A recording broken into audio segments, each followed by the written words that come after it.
இன்னைக்கு விஜய் டிவி சிறகடிக்க ஆசை சீரியல் முழுக்க முழுக்க போலீஸ் ஸ்டேஷன் டிராமாவே தான். எபிசோட் ஆரம்பமே ரோகிணி விஷயத்தோட தான். ரோகிணி இதுவரைக்கும் செஞ்ச எல்லா சூழ்ச்சிகளும் குடும்பத்துக்கு தெரிஞ்சதும் மீனாவோட தோழிகள் ரோகிணிய கடத்திட்டு போய் வண்டியில வச்சு அடிக்கிறாங்க. இந்த விஷயம் தெரிஞ்சதும் அண்ணாமலை ரொம்ப கோவப்படுறாரு. முத்துவையும் மீனாவையும் பார்த்து என்னதான் ரோகிணி தப்பு பண்ணாலும் நம்ம குடும்ப விஷயத்த வெளியில சொன்னது தப்பு அப்படின்னு மீனாவை திட்டுறாரு. அதுக்கு மனோஜும் விஜயாவும் அவ எல்லாம் அடி வாங்குற ஆளுதான், என்னை விட்டா நான் அவளை வெட்டியே போட்டிருப்பேன் அப்படின்னு பேசுறாங்க. அண்ணாமலை மட்டும் கொஞ்சம் பொறுமையா இனிமே ரோகிணி விஷயத்துல ரொம்ப கவனமா இருக்கணும், முதல்ல நாம தான் ஸ்டேஷனுக்கு போகணும் அப்படின்னு சொல்றாரு. ஆனா விஜயா அதுக்கு உடனே அதெல்லாம் தேவையில்ல, நான் ரோகிணிய இந்த குடும்பத்தை விட்டே பிரிச்சு வைப்பேன், டைவர்ஸ்க்கு எல்லாம் ஏற்பாடு நான் பண்ணிட்டு இருக்கேன் அப்படின்னு சொல்லிட்டு இருக்காங்க. அந்த நேரம் பார்த்து போலீஸ் வீட்டுக்கே வராங்க. முத்து, மீனா, உங்க மேல ரோகிணி கம்ப்ளைண்ட் கொடுத்திருக்காங்க, உடனே ஸ்டேஷனுக்கு வரணும் அப்படின்னு சொல்றாங்க.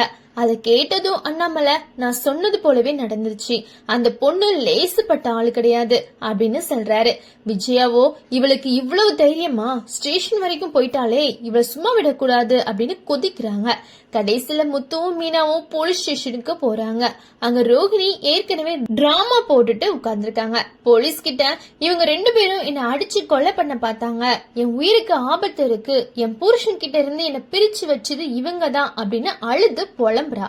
அதோட நிக்காம முத்து சின்ன வயசுலயே கொலை முயற்சி பண்ணி சீர்திருத்த பள்ளிக்கு போனவன் அப்படின்னு பழைய விஷயங்களையும் கிளப்புறா. மீனாவை பத்தி பூ கட்டுறன்னு சொல்லிட்டு மிரட்டி ஆர்டர் படிக்கிறா. அடியாளா பெண்களை வச்சிருக்கா அப்படின்னு பொய் மேல பொய் சொல்றா. இத கேட்டு மீனாவுக்கு பொறுக்கல, ரோகிணிய அடிக்க பாயிறாங்க. அந்த சந்தர்ப்பத்தையே பயன்படுத்தி ரோகிணி, பாத்தீங்களா சார், உங்க முன்னாடியே அடிக்கிறாங்க, என் உயிருக்கே ஆபத்து அப்படின்னு நடிப்பு உச்சத்துக்கே போயிடுறாங்க. அதனால போலீஸ் முத்து மீனா மேல எஃப்ஐஆர் போட சொல்றாரு. மீனா, நாங்க எதுவுமே பண்ணலன்னு சொன்னாலும் முத்து, நம்ம பண்ணது தப்பு இல்ல, கோர்ட்ல பாத்துக்கலாம் அப்படின்னு அமைதியா உட்கார்ந்துறாங்க. அப்போ திடீர்னு ஒரு பெரிய ட்விஸ்ட். அங்க இருக்கிற ஒரு பெண் போலீஸோட குழந்தை மூச்சு விட முடியாம திணறுது. குழந்தை தொண்டையில சிப்ஸ் சிக்கி இருக்கு. இத பார்த்ததும் முத்துவும் மீனாவும் பதறி ஓடி வந்து உடனே முதல் உதவி செஞ்சு சிப்ஸ வெளியே எடுக்கிறாங்க. குழந்தை காப்பாத்தப்படுது. இத பார்த்த இன்ஸ்பெக்டருக்கு புரியுது இந்த 2 பேரும் கெட்டவங்க இல்ல அப்படின்னு. அதுக்கப்புறம் ரோகிணி கிட்ட ஓ மேலதான் சந்தேகம், நீ தான் நாடகம் ஆடுறியா அப்படின்னு கேக்குறாரு.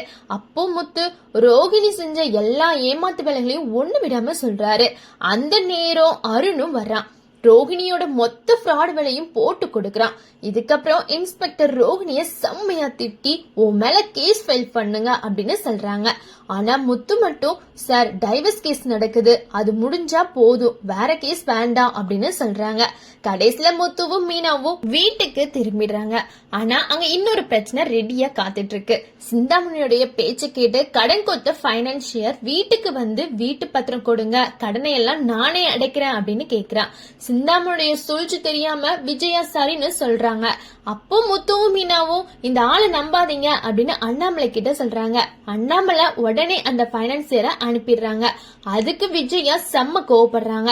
எனக்கு தோணுனதை தான் நான் செய்வேன், கடனை அடைக்க வழி தேடணும், யாருமே இங்க பணம் தரப்போறது இல்ல அப்படின்னு மட்டம் தட்டி பேசுறாங்க. மொத்தத்துல இந்த எபிசோட் ரோகிணி நாடகம், முத்து மீனா நல்ல மனசு, போலீஸ் ஸ்டேஷன் ட்விஸ்ட், கடன் பிரச்சனை ஆரம்பம், எல்லாமே கலந்து பக்கா டிராமாவோட எபிசோட் தான் இது. நன்றி, வணக்கம்.